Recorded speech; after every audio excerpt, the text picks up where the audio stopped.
जय जगन्नाथ सांगने समस्त छात्र छात्री बड़ खबर स्टाफ सिलेक्शन कमिशन पक्षर एसएससी सीजीएल 2026 ऑफिशियल नोटिफिकेशन जारी। यही रिक्रुटमेंट माध्यम केंद्र सरकार विभिन्न डिपार्टमेंट ग्रुप बी और ग्रुप सी पोस्ट नियुक्ति हे। एथर प्राय 12,256 वैकेंसी रही।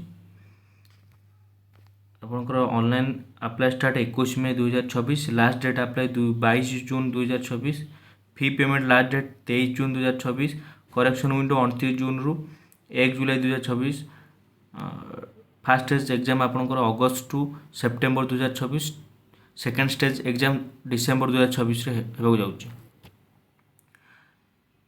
आपंकर क्वालिफिकेशन मुझे भिडियोटा सर्ट रे बुझे दूसरी कारण ये टोटाल पीडीएफटा जब आपको देखेबी भिडियोटा बहुत लंग हो तेणु पीडीएफ लिंक मुझे डिस्क्रिप्शन में आप डायरेक्ट डाउनलोड कर देखिपारे। गोटे मिनट सांग गोटे सेकेंड सांग मुझे देखी दूसरी आपको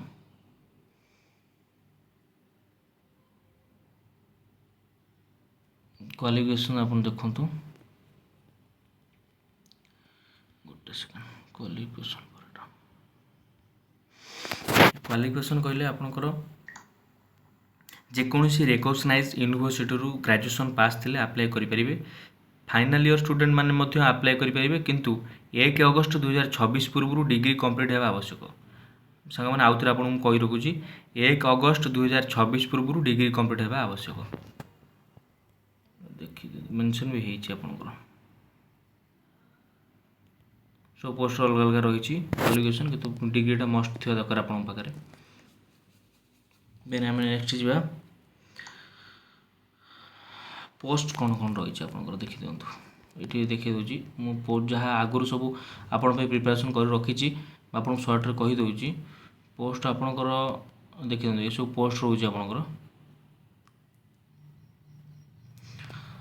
income tax inspector, CBI sub inspector, assistant section officer, auditor, accountant, tax assistant, postal assistant, assistant enforcement officer, junior statistical officer अनेक अन्य पोस्ट रही। सैलरी कह गले सैलरी बहुत बढ़िया रही। सैलरी आपणकर प्राय 25,500 रु 151,100 पर्यटन रही पारे। आप्लिकेशन फी कहले आपंकर जेनराल ओबीसी ईडब्ल्यूएस 100 टଙ୍କା रही। एससी एसटी पीडब्ल्यूडी ईएसएम एवं समस्त वुमेन कैंडिडेट्स मान फ्री रही एप्लिकेशन फी। ये 2टा स्टेज एग्जाम हम आपंकर देखे दूसरी आपको गोटे सेकेंड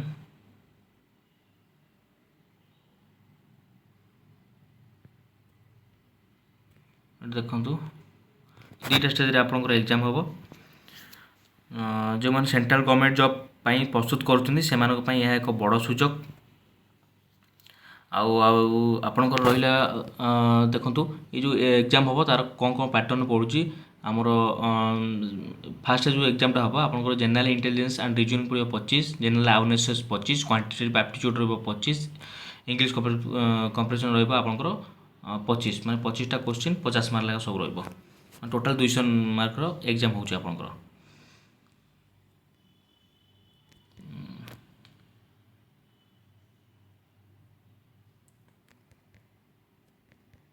सांग मैंने सेंटर प्रिफरेन्स से देती आप देखी दिंतु सेंटर आप ओडिशा रोचे सेंटर भी किसी असुविधा नहीं आप देखी नियंतु आम ईस्टर्न रीजन में सेंटर रोचे गोटे सेकेंड सांग मैंने यहाँ ईस्टर्न रोचे आप ओडिशा रोचे ब्रह्मपुर रोचे आम ओडिशा ब्रह्मपुर भुवनेश्वर कटक राउरकेला संबलपुर यही सबू डिस्ट्रिक्ट आपंकर प्रिफरेन्स दे पारे। आशा करुँची आपण मैंने ये भिडियोटी देखी आमको अधिक भल पाइबा देवे और आम चैनल को ग्रोथ करेंगे। भिडियोटी को लाइक शेयर और चैनल को सब्सक्राइब कर दिंतु। जय जगन्नाथ।